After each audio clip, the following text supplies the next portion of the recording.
So I take no notes. Okay, I like that. We're sitting on a bar stool. I love that. Do we have drinks? Are those provided? Hans is. What do you? It depends on what you got.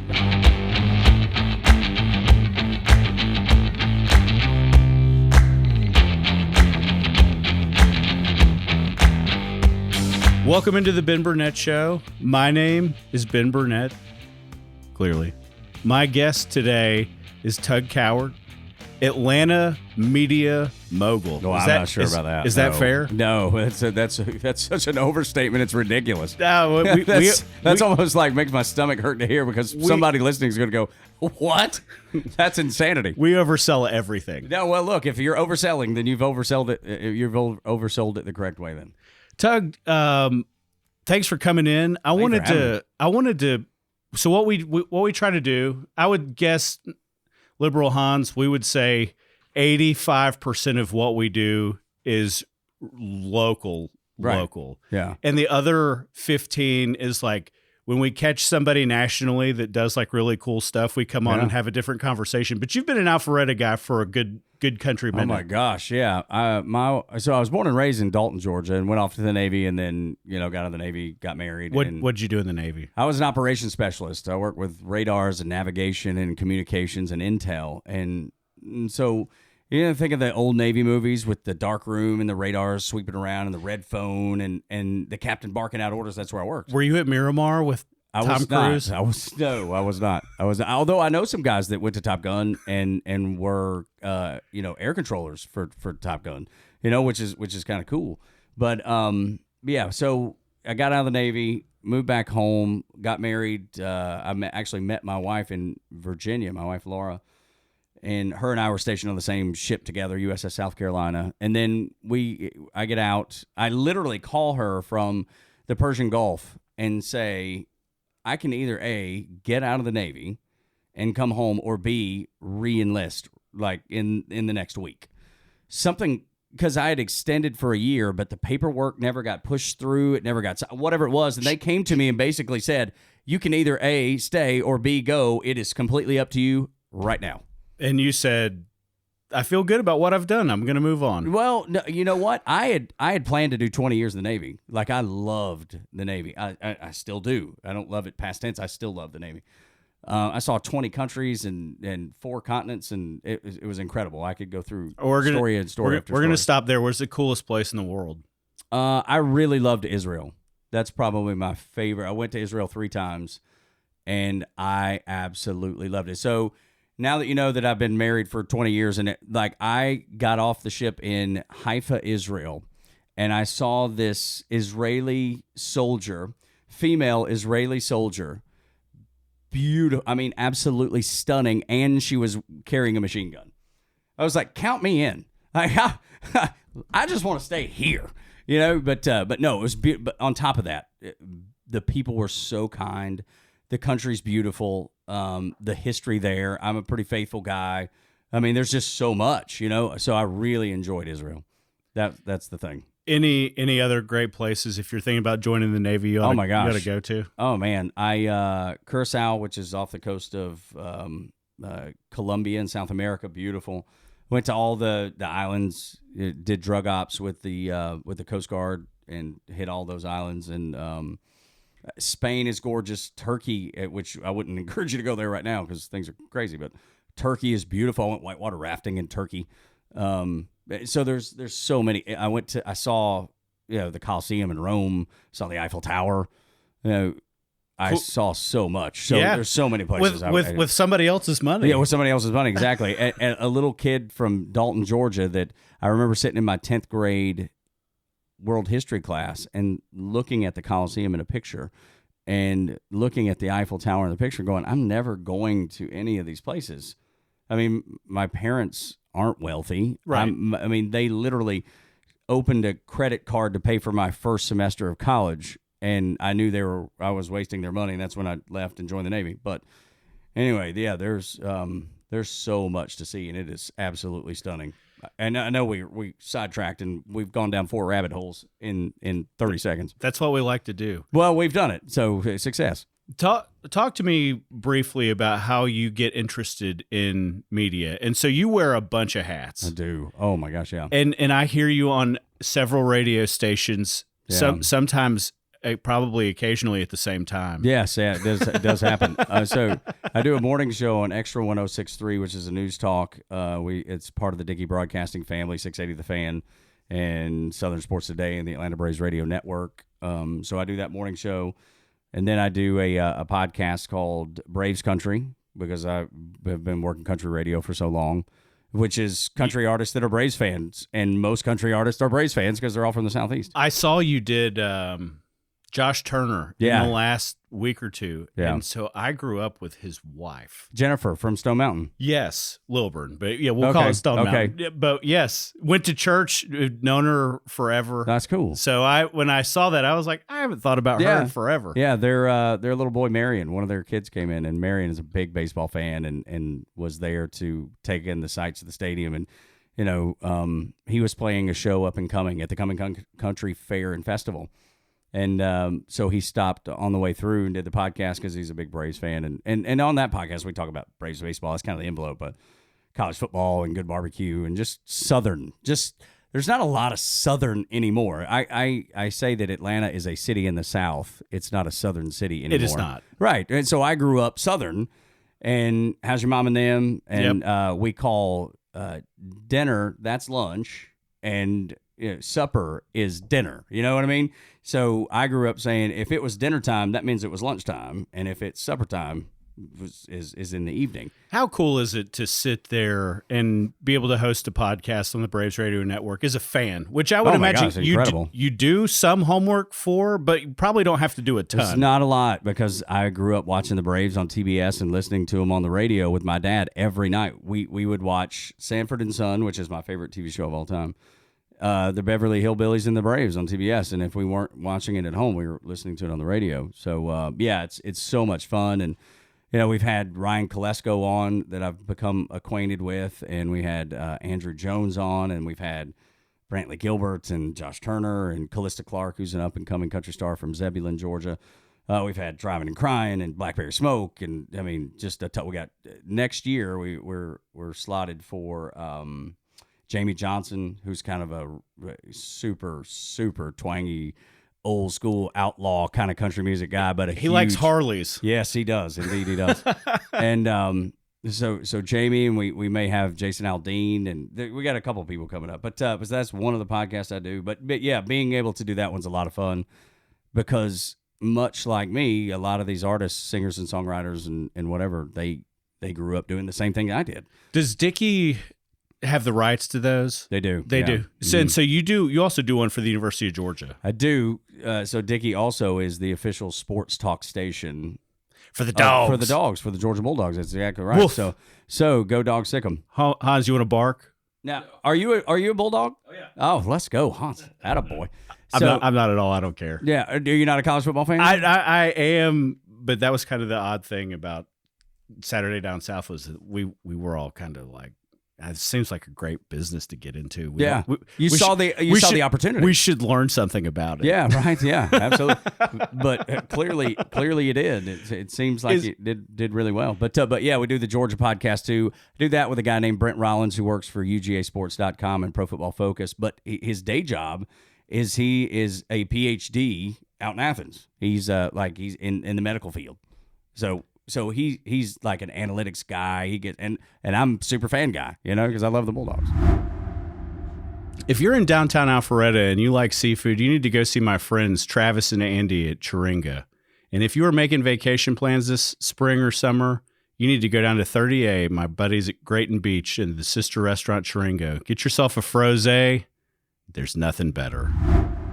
That talk about as you your relationship with 680 and the different stations that you work with, because I mean that's like I said, sometimes I think I can hear you twice on the same radio station at the same time. Yeah, there's a lot of opportunity to do that. How do you have you carved that out for yourself? Because you definitely at one point were like a weekend guy or sub, and like now you're kind of a consistent fixture across several media platforms all the time. And that has to be a credit to that you never one, mail it in, but like you don't get there without work. Yeah, man, I think that's it, right? It goes back to relationships. That relationships and hard work, grinding it out, kind of like the Stetson Bennett thing. I think just you never take no for an answer. You never quit working hard. You always try to deliver what you say you're going to deliver. And but I think relationships are more important than anything else. I think relationships are more important than talent. I think relationships are more important than education. Not in the form of don't get one. I'm not saying that, but I'm just saying, like, if it's me and a guy because I dropped out of college 3 times, and my education came in the Navy, and there may be the same guy that has the same skill set and has a better degree or whatever. But the one thing I try to do is always develop good relationships and keep in touch with people. And I don't care if I don't agree with you about whatever it is in the world. You might be a Bama fan. I'm a Georgia fan. You're, maybe politically we don't see eye to eye. That doesn't change the fact that I like you as a person. Sure. Like I don't get caught up in that minutia. It just doesn't matter to me. And I like people, and I've always likened myself as a people person, and I genuinely care about people, even beyond that sometimes superficial work relationship where you have to like people. Like I'll give you an example. I have a coworker. Oh, name names. You can't pull that. Nah, man, I'm not going to on this one. I can't in the fact that that I really didn't like this person, and it almost made my stomach hurt to have to go in and work with them. The thought of it happening was like unbearable. I spend a lot of time in prayer about it because that's usually where I go when I'm unsure what to do. And I mean deliberate prayer, like on your knees, on the ground, on the floor, next to the bed, that kind of prayer. And that's how I clear my head. And so I did that a lot. And now this person I really genuinely like. I don't particularly care for all the things that they do or how they react to things, but I genuinely care about this person. We all feel that way about Caddy. Well, I know, but I wish you wouldn't have pointed out who it was. You guessed it right, and you had to make me feel bad about the person that it is. No, it's but really that the person that I still work with to this day, I genuinely like them. Because I was able to finally get past the whole package that rubbed me the wrong way. And look, I rubbed them the wrong way too. It was a two-way street. They didn't like me, I didn't like them, but I really worked hard on developing that relationship, and now I think it's a really good relationship, and it would be one that I'm not sure we would spend Thanksgiving or because we're coming up on Christmas, as we record, and you said this would be out in January, so maybe even New Year's, we'll call it that. We probably wouldn't spend a holiday together necessarily and hang out and drink like that, but we'd go have a beer after work. Because you're kind of one of the guys at the forefront when the station 105.3 has made this change to conservative talk, syndicated radio, doing the thing. And like getting a morning, I would imagine in morning in radio, morning drive and afternoon drive are the two things that people probably fight for and aspire to. Yeah. Not knowing because I've never been asked to do either yet. It's coming though. What drew you to, because conservative talk radio, regardless of how you feel about stuff, is not anything that you'd really necessarily played in at that point. How was being open to that and having that opportunity come to you and getting ready to do something? Because that's different. Yeah. Like talking about the Braves is like one thing that where you and I can look at each other and be like, I don't have to do a bunch of research. Yeah. Right. That you kind of have to know 500 members of Congress. Yeah, well, I don't try. I just try not to pretend to know things that I don't know, and I try to come at it from a common sense point of view. Here's how I see it, and I don't dislike you if you see it differently. Some shows are like that. They're like, yeah, the other side is idiots. You know what I mean? We can all watch Fox and CNN and realize absolutely it's like exactly right, and we get what butters the bread. Yeah, right, which is fine, but I just try to say, hey, here's how I feel about it. If you feel differently, tell me why, and I'll take that into consideration, and I really do, man. And I've changed my opinion on things before and changed my mind on things before because of things that happened and people have told me in real life happening. But how it happened is literally they said, okay, we're changing this station. It was called Sports Extra. Right.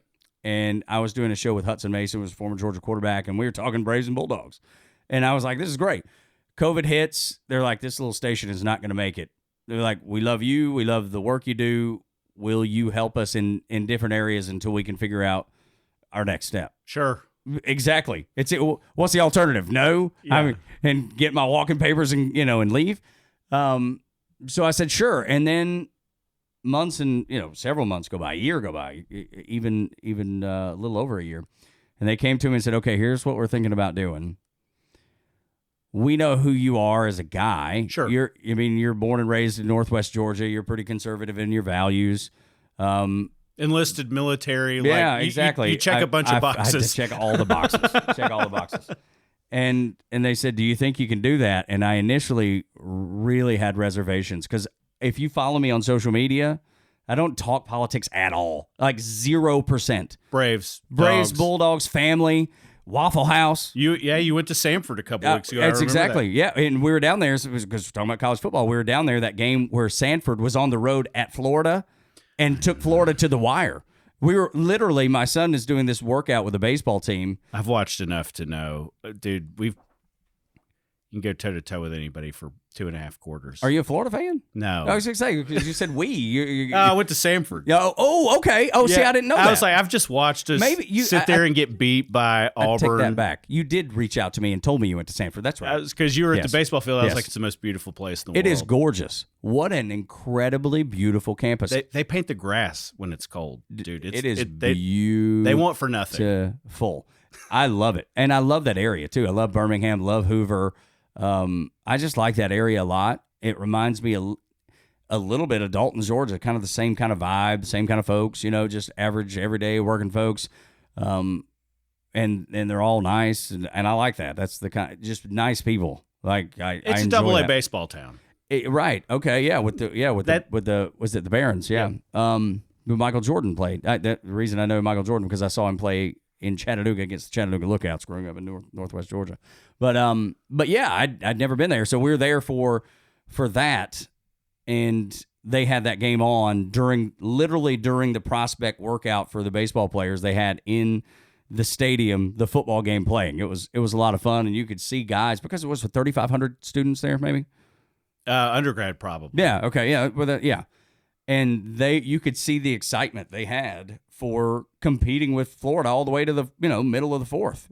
And I've just seen it. One day they will shock me and score when they're not supposed to. Well, they did in that game a bunch of times. Yeah, I know. I just know. I've just seen it. I've seen it. They're going to pull an App State over Michigan kind of thing. I don't know if it'll be like that, but I want to believe. But I love it.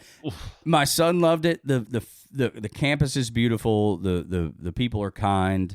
The football stadium, which they just brought football back in '85, we learned while we were there. I didn't even know that. Yeah, see, there you go. I would love for my son to go there. I think it's a beautiful place. Another place that we visited, and back to social media, I probably tweeted about this too. When we went up to East Carolina, I had no idea what to expect out of Greenville, North Carolina. Middle of nowhere. Middle of nowhere. Yeah. And takes you a long time to get to nowhere. One of the most beautiful campuses I've ever seen. It is absolutely astonishing how beautiful East Carolina is. I would love for my son to play baseball there too. So if you know anybody with connections in baseball, in the world of baseball, please find me at Tug Cowart. I would love to do that. But to the point, I don't do politics on social media because I don't want to alienate people. I don't care that you see things differently than I do. I care about you as a person. I genuinely care about people, and I always want to. It probably goes back to faith some, but the way I was raised too, mom and daddy. That's you always treat people good. It doesn't matter, it doesn't matter what they look like, what they believe. You just treat everybody the same way, and that's the way I want to do it. And so I try to on this conservative news talk show to bring that quality to it, and I hope I do. I'm sure people will listen to me like, who's this dumb hillbilly? If you're doing it right. Yeah, right. But if that's doing it right, well, the dumb hillbilly part I can't help because I sound like I sound. But what I'm saying is, I want, if people listen to that show and they go, you know what, at least I feel like he's just telling me what he thinks and he's not telling me how I should think. When you guys, because it's not guest driven by any stretch of the imagination, but Not you always. do get them. Yeah, we do. Yeah. Mm-hmm. How do you guys proactively reach out to people or teams or A little bit of both, man. We had all the Atlanta mayoral campaign candidates reach out to us and come on, and we had them all on. And look, it's not like any of them are conservatives. It's the city of Atlanta. No, but you've got to. But we had them on, and I thought it was great because I was like, all right, what are you guys going to do that's different? How are you gonna make Atlanta better because it needs some help? We've reached out to Raphael Warnock. We've reached out to who else? Stacey Abrams just the other day, and we've reached out to both sides. You know what I mean? We actively try to engage the other side because they're probably not going to reach out. They're going to be like, you. hang on, we're not going to go there and just get blown up. See, if Warnock was smart, he'd have like a monthly spot where you guys can just kind of pick on each other. Yeah, I think that would be awesome too. I love that. I think that's fun. And he's smart enough on his feet Oh my and gosh. good enough with people. Dude, you want to talk? It'd be some people's favorite segment of the month. This is true. I don't like political ads. I don't think anybody who likes political ads. I mean, that person's terrible. I'm better than they. Who likes that? Nobody likes the old mudslinging or whatever. Raphael Warnock's commercials with the Beagle are the best political ads I've ever seen in my entire life. I don't know that I agree with Mr. Warnock on much of anything. However, he seems like a nice fella, and he's got a nice puppy dog in his ad. Count me in, dude. I was like, that's the best political ad I've ever seen. You don't like shotguns and vests? Yeah, that's right. I got no problem with shotguns and vests either. Giant trucks. Yeah, right. I drive a big old pickup truck and grew up with shotguns hanging on the wall in my bedroom. So I don't have a problem with that either. But it genuinely, that ad made him so human, and it. I don't know. I don't know how else to say it. It just humanized him, and it had a puppy dog in the ad. Well, I mean, who doesn't like a beagle puppy dog? I mean, really. If I ran for U.S. Senate, Hans, my ad would be like, Raphael Warnock stole my beagle. That's That'd be hilarious. Seriously. That's, you know what? It'd be funny to do. We talked about this today because we literally had this discussion off the air just at random today. It's so funny that it comes up again. Like, it'd be funny, I think, to do a parody of what happened to the puppy dog afterwards. Is he living like Snoopy and he's got this great doghouse, or is he, is the dog at the Fulton County Animal Shelter, with a little number? Like, did they just rent him out? Did they go pick up the dog? He's got food stamps. Yeah, or something. It seems like it'd be funny. It's almost like a TV show that they do a spinoff of a character that was really important that's not the main character. It's almost like that. If you're in North Fulton and you're in need of a golf cart, contact my friends at Low Speed Vehicles of Alpharetta, your place for easy-go golf carts. Let me ask you about. Let me go back to podcasting. As a guy who sits in morning radio, and I don't want to put you in a spot. No, it's fine. But you see, we have this conversation a lot, and we've had it with Caddy. But you clearly see podcasting growing. Yeah, of course. Can that coexist with morning radio like it does forever? Are they going to wind up being complementary, or is the work from home environment that the country is in going to lend itself? What do you thread that needle in both places on purpose, or you? I like podcasts, and I don't listen to a bunch of them, but you can do it on your own time. That's like exactly if right. I want to listen to you on the radio, it's between 6 and 10. Well, not anymore because they take the show and make it a podcast. Make it a podcast. I think they're very complimentary. I do. I think at some point, you're in the mood to just be able to hit play, and I want to hear about what Cadillac Jack's up to. Because he does an app and podcast, or I want to hear what is on Ben's mind, or maybe it's Mike Rowe. I don't know if you guys have heard Mike Rowe's. I didn't know who Mike Rowe was, to be honest. I knew he did Dirty Jobs, but I never saw an episode of that. But I heard him do his podcast called The Way I Heard It, and it's a take off of the. He tells a story in like 10 minutes, and it's the what's the old newscaster? Why am I drawing a blank? The rest of the story. He was a newscaster for years and years and years. No. Hang on. I have to look it up now. We're going to edit this. Yes. All right. Hang on. Sorry. Hang on. And as soon as I look it up, the rest of the story. Oh, heck. Yeah. Hans, do you do news? What?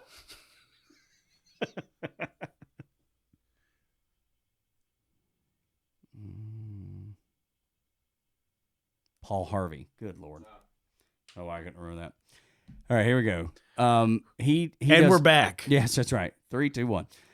He does a podcast called The Way I Heard It, and it's based off the old Paul Harvey newscast that he did, and he was legendary. I remember listening to Paul Harvey on WBLJ in Dalton, Georgia, on my grandparents' radio, and that's the way he does a podcast, and he does a terrific job because he writes them, and he basically tells this incredibly detailed story. What keeps you hooked is you have no idea who the story's about until the very end of it. And he says, this is about Ronald Reagan, or this is about Farrah Fawcett, or whomever. And that's the way I heard it. And it's about 10 minutes, and it's so stinking good. So it's entertaining, right? It's a great escape. And so I think podcasts and radio kind of coexist. I think radio is still one of the best mediums at connecting with people. Yeah. You know what I mean? And podcasting does the same kind of thing. It's funny. I saw a tweet. She was probably early 20s, and she said, "Man, somebody needs to come up with a live podcast." And I was like, that's called radio. What do you mean? And sometimes we take them down and put them up 5 hours later. That's exactly right. Podcast. Exactly. So I think they go well together. I think they go hand in hand. And you can that's the one thing about radio is that you can't spend this kind of time talking about one topic. You know what I mean? Let's say we're talking about the widening of the road on Highway 9. We can't spend on morning radio. You can't spend an hour talking about that, but in a podcast, you can.